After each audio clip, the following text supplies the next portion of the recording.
Hello and welcome to Flickstick. I'm Zach, and in today's video, I'm going to be giving you a first look into Far Cry 5 on the Shadow cloud gaming platform. In terms of performance, Far Cry 5 runs pretty awesome on the Shadow platform. With the quality settings cranked all the way up to Ultra, I was able to achieve an average FPS in the mid 40s, with the dips being in the low 30s. And of course, there were some outliers beyond the low 30s, but for the most part, we ranged from the low 30s to the mid 50s, with the average being right there in the low to mid 40s for the most part. So a very good experience overall, and that is with the graphical settings turned all the way up to Ultra.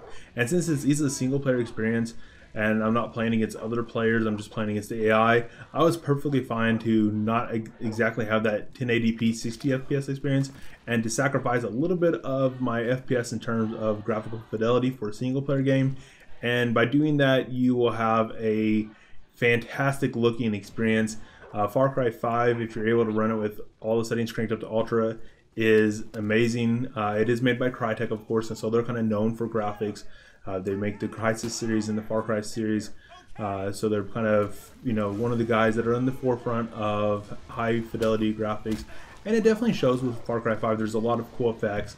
For example, when you're exiting a building that's dark and has indoor lighting, and you're exiting to the outdoors, your game eyes kind of have to adjust just like you will in real life, and it takes a second for your digital eyes to adjust to the bright outside light. So for a second you're kind of disorientated. So if you are in a hostile environment, you got to kind of be careful and kind of think about things, which is very cool.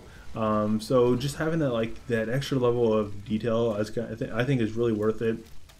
But of course, you could always scale things back to get a little bit higher FPS. But for a single player experience, I personally am perfectly fine with achieving a very solid mid 40s on the average FPS and having a fantastic high fidelity experience.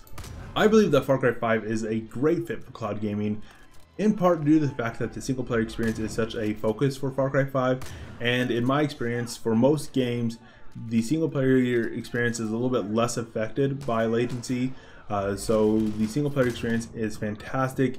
But even on that note, with the online experience, it's not going to be something that's super competitive, or at least I don't imagine that Far Cry 5 will suddenly get a super competitive group of people that are doing leaderboards and, you know, doing esports out of Far Cry 5's online mode. Now, if some people get some really awesome maps, maybe that could change in the future, but at this point in time, it's not a super competitive online experience. And with that in mind, I think Far Cry 5 is a great fit, simply because of the type of online experience it is, and the fact that the single player experience is kind of a focus. And I didn't experience any ill effects from playing on a computer that's actually halfway across the US from where I'm physically located. So all in all, a very good experience. So I think Far Cry 5 is a very fun game, but it might not be for everybody. It has a very crazy storyline. It's very intense. And the call is kind of like religious based. Of course, they've twisted the religion, so that possibly might offend you if you're super religious. I always view it as a game when I'm playing different games, and I never really get offended by it because I know it's just a game and it's a storyline. But if you are super religious, it might possibly offend you.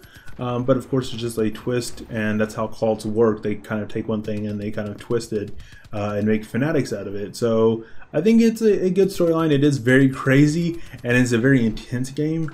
But I think it's good because of that. The online experience, I don't have as much fun with, simply because of those ups and downs. So I might kind of revisit that in a couple of months and see if I like the online a little bit more. But I do imagine that I'll probably play through the campaign and finish playing that, and then I probably won't play the game too much after that. But the campaign does seem to have quite a bit of legs in terms of how long you can play it, and possibly replayability, but just the campaign length in general seems to be quite generous. I haven't actually completed too much of the game from what I can see, because you have certain main characters, because you can have a helper that follows you around, and I have only unlocked one of the main ones, and I think there's a grid of at least 10, but it might be 12. I don't really remember off the top of my mind. But just by looking at that, it doesn't look like I've unlocked too much of the main characters through the storyline. So I imagine I have quite a bit of the game left to play. So in terms of bang for your buck, I think it's a very good experience, you know, in terms of how much time you're going to get out of the single player experience if that is your main focus. So all in all, I think Far Cry 5 is a great game. It works great on the cloud, and Shadow has very good performance with Far Cry 5, even with the quality settings out at Ultra. It is definitely playable at Ultra, but if you favor high frame rate to graphical fidelity, you of course can always adjust the settings slightly. Thanks for watching, guys. I hope you enjoyed this video. If you did, make sure that you like and make sure that you're subscribed to FlixStick. Everybody here at FlixStick greatly appreciates all the love you guys give us through comments, likes, as well as subscribe. So thank you guys. And if you do want to support the channel in general, we do have a Patreon, so that'll be linked below in the description. So once again, guys, thanks for watching, and until next time, Zach out.